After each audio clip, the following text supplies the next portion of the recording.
عین محمد ہونے کا دعوے دار. اور اس نے نہ صرف مسلمانوں کی توہین کی، اس نے دعویٰ کیا کہ میں کرشن کا اوتار ہوں، میں کرشن کا اوتار ہوں. میرے عزیز بھائیوں، یہ فتنہ اب سر چڑھ کے بول رہا ہے. یہ فتنہ اب سر چڑھ کے بول رہا ہے.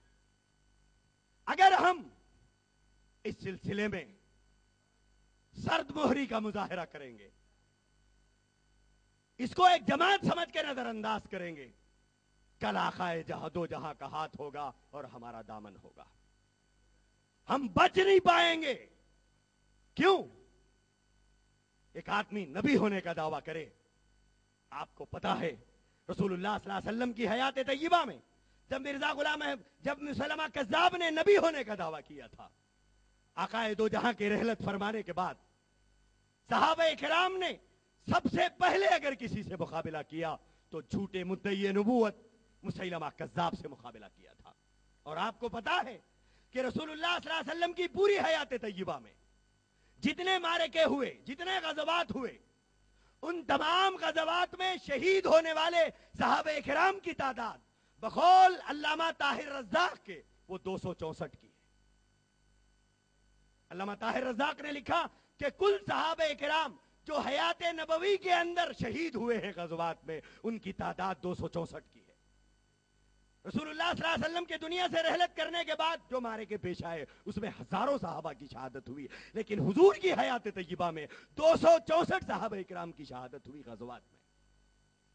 لیکن جب جھوٹی نبوت کا مسئلہ آیا، جب جھوٹے مدعیان نبوت کا مسئلہ آیا، تو اس وقت میں جب جنگ یمامہ پیش آئی تو اس جنگ یمامہ کے اندر 1200 صحابہ کرام شہید ہوئے، اور ان 1200 صحابہ کرام میں 700 حافظ قرآن صحابہ کرام تھے.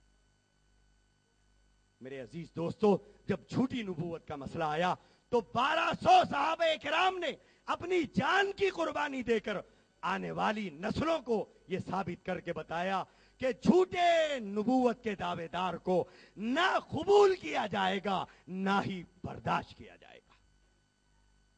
قبول نہیں کرنا اور بات ہے، لیکن برداشت کرنا بھی جرم ہے. صحابہ کرام نے ثابت کر کے دکھایا کہ نہ ہم قبول کرنے تیار ہے، نہ روئے زمین پر انہیں برداشت کرنے تیار ہے. میرے عزیز بھائیوں، وہی صحابہ کرام کے ہم بھی غلام ہیں، وہی آقائے دو جہاں کی ہم غلامی کا دم بھرتے ہیں. تو آج ضرورت ہے اس بات کی کہ اس فتنے کے خلاف ہمیں اٹھ کھڑے ہونا ہے. اور یہ فتنہ شہروں میں ہم ہیں، آرام سے ہیں، ہمیں کوئی پتہ نہیں ہے کہ کیا بیت رہی ہے دیہات کے لوگوں پر. ذرا جائیے کرشنا ضلع میں، ذرا جائیے کاکیناڑا، انگول، سریکاکولم، ویسٹ گوداوری، راجمندری، یہ ان کے چھوٹے چھوٹے دیہات ہیں. ان دیہاتوں کو انہوں نے ایسے چاٹ لیا ہے جیسے دیمک لکڑی کو چاٹ جاتی ہے.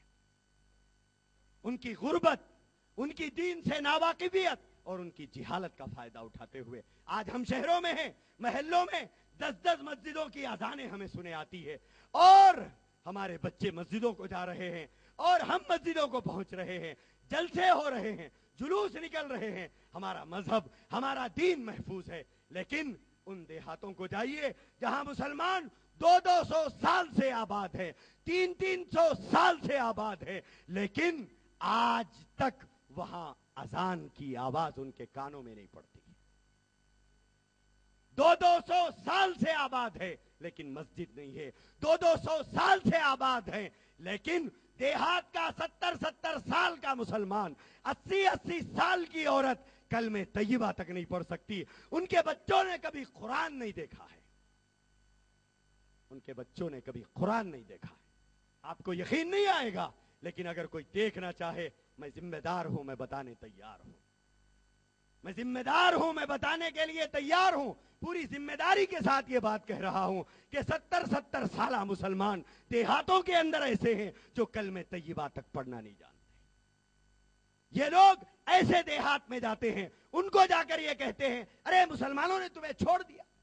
ارے ہم مسلمان ہیں، ہم وہی کلمہ پڑھتے ہیں، ہم تمہارے لیے مسجد بنائیں گے، ہم تمہارے یتیموں کی مدد کریں گے، ہم تمہارے بیواؤں کو پیسہ دیں گے، ہم تمہارے غریبوں کا تعاون کریں گے، ہم تمہارے بچوں کو قرآن پڑھائیں گے۔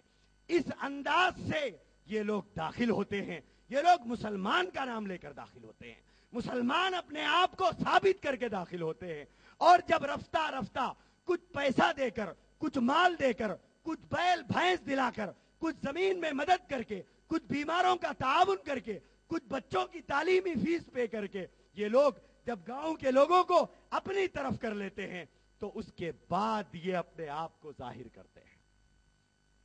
دیہاتوں میں جب ہم جاتے ہیں، کوسٹل آندھرا کے، وہاں کے لوگ پوچھتے ہیں کہ صاحب آپ محمدی ہیں احمدی ہیں؟ وہ پوچھتے ہیں محمدی ہیں یا احمدی ہیں؟ محمدی کا مطلب ہم، احمدی کا مطلب قادیانی ہے۔ جب انہیں بتلایا جاتا ہے کہ ہم محمدی ہیں تو وہ کہتے ہیں کہ صاحب ہم تو احمدی ہیں، ہم آپ کی بات سننا نہیں چاہتے، ہم آپ کی بات نہیں سننا چاہتے۔ میرے عزیز بھائیوں، یہ طبقہ اور یہ فتنہ نبوت محمدی کا باغی ہے۔ آج شہر میں جب یہ فضا کھڑی ہو گئی ہے اور انہوں نے خود ہمیں چیلنج کیا تھا، انہوں نے خود ہمیں چیلنج کیا تھا جب میں ویسٹ گوداوری کے دورے پر تھا اور جب میں انگول کے علاقوں کے دورے پر تھا، وہاں کے دیہاتوں کے مسلمانوں کو جو کنورٹ ہو کر قادیانی ہو گئے تھے، وہاں کے قادیانی معلمین نے وہاں کے دیہاتیوں کو اکسایا اور ہم سے بھڑایا اور یہ کہا کہ صاحب جب آپ یہ کہتے ہیں کہ ہم غلط ہیں، ہم غلط ہیں، تو پھر حیدرآباد ہمارا مرکز ہے اور پورے اسٹیٹ کا مرکز ہے اور وہاں ہمارا صدر دفتر ہے اور وہاں بڑی تعداد میں ہم لوگ وہاں رہتے ہیں، تم ہمیں یہاں سے نکالنے کے لیے کیوں آئے ہو؟ ہمیں تم وہاں سے کیوں نہیں نکالتے؟ وہاں سے ہم کو کیوں نہیں نکالتے تم؟ گیدڑ کی جب موت پکارتی ہے تو وہ شہر کی طرف آتا ہے۔ انہوں نے خود دعوت دی تھی۔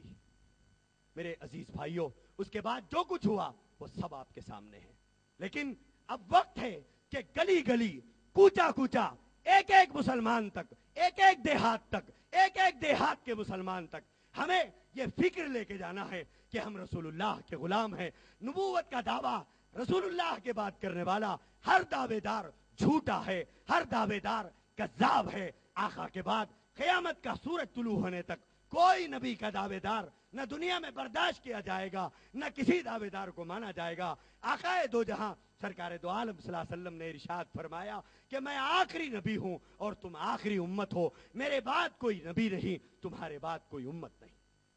میرے عزیز بھائیوں، یہی مجلس تحفظ ختم نبوت کا پیغام ہے آپ کے لیے کہ آپ ایک ہو جائیے، تمام مسالک اپنے اپنے مسلک پہ قائم رہیں، تمام لوگ اپنے اپنے مسلک پہ رہیے، لیکن ہر وہ شخص جو رسول اللہ کا غلام اپنے آپ کو جانتا ہے تو پھر قرآن کی وہ آیت سنا کر میں اپنی بات ختم کر دوں۔ اللہ کے رسول علیہ الصلوۃ والسلام نے خط لکھا تھا روم کے بادشاہ کو اور اس کو اسلام کی دعوت دی تھی، تو اس کے اندر یہی لکھا تھا وَيَا أَهْلَ الْكِتَابِ، اے اہل کتاب، تعالوا إِلَى كَلِمَةٍ سواء بيننا وبينكم ألا نعبد إلا الله ولا نشرك به شيئا ولا يتخذ بعضنا بعضا أربابا من دون الله۔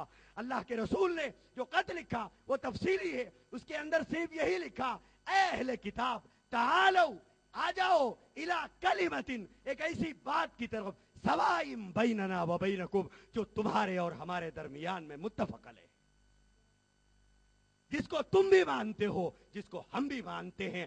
آؤ میں تمہیں ایسی چیز کی طرف دعوت دیتا ہوں، وہ کیا ہے؟ اللہ نعبد الا اللہ، کہ ایک اللہ کی عبادت کریں۔ تو اللہ کے رسول نے جو متفق علیہ چیز تھی، اس متفق علیہ چیز کی طرف دعوت دی تھی۔